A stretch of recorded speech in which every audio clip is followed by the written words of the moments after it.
దేశవ్యాప్తంగా తీవ్రమైన వడగాలులు కొనసాగుతున్నాయి. సాధారణం కంటే 3-6 డిగ్రీలు ఎక్కువ ఉష్ణోగ్రతలు నమోదవుతున్నాయి. మండుటెండలు, వేడి గాలులతో ప్రజలు తీవ్ర ఇబ్బందులు పడుతున్నారు. బయటకు వెళ్లాలంటే భయపడుతున్న పరిస్థితి ఏర్పడింది. వాతావరణ శాఖ ఐఎండీ అంచనా ప్రకారం రాబోయే 6 రోజుల పాటు దేశంలోని అనేక ప్రాంతాల్లో తీవ్రమైన వేడి కొనసాగనుంది. బలూచిస్తాన్, రాజస్థాన్ థార్ ఎడారి నుంచి వీస్తున్న వేడిగాలులు ఉత్తర, మధ్య భారత్లో వడగాలుల పరిస్థితులను తీవ్రతరం చేస్తున్నాయి. వాతావరణ అంచనాలను దృష్టిలో ఉంచుకుని ఏపీ, తెలంగాణ, ఉత్తరప్రదేశ్, మధ్యప్రదేశ్, ఢిల్లీ, రాజస్థాన్, పంజాబ్ తదితర రాష్ట్రాలకు వాతావరణ శాఖ హీట్ వేవ్ హెచ్చరికలు జారీ చేసింది.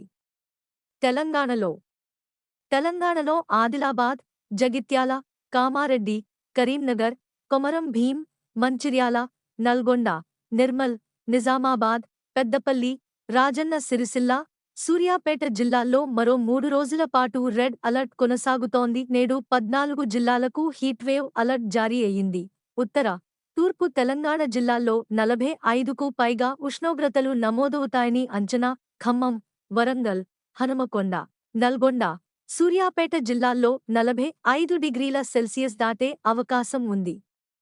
రామగుండంలో 44.6 డిగ్రీల సెల్సియస్, నిజామాబాద్లో 44.4 డిగ్రీల సెల్సియస్, ఆదిలాబాద్లో 44.3 డిగ్రీల సెల్సియస్ ఉష్ణోగ్రతలు నమోదవుతాయని వాతావరణ శాఖ అంచనా వేసింది.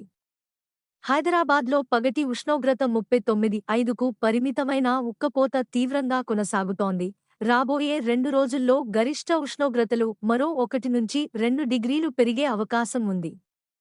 మే 24 వరకు తెలంగాణ వ్యాప్తంగా హీట్వేవ్ అలర్ట్ కొనసాగనున్నట్లు వాతావరణ శాఖ స్పష్టం చేసింది.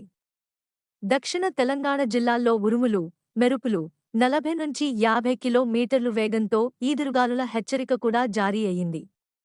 మరో 3 రోజుల పాటు రాష్ట్రంలో మిశ్రమ వాతావరణ పరిస్థితులు కొనసాగనున్నట్లు వాతావరణ శాఖ అంచనా వేసింది.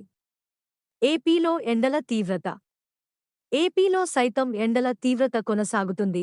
రానున్న 4 రోజులు ఎండ తీవ్రత మరింత పెరిగే అవకాశం ఉందని వాతావరణ శాఖ వెల్లడించింది.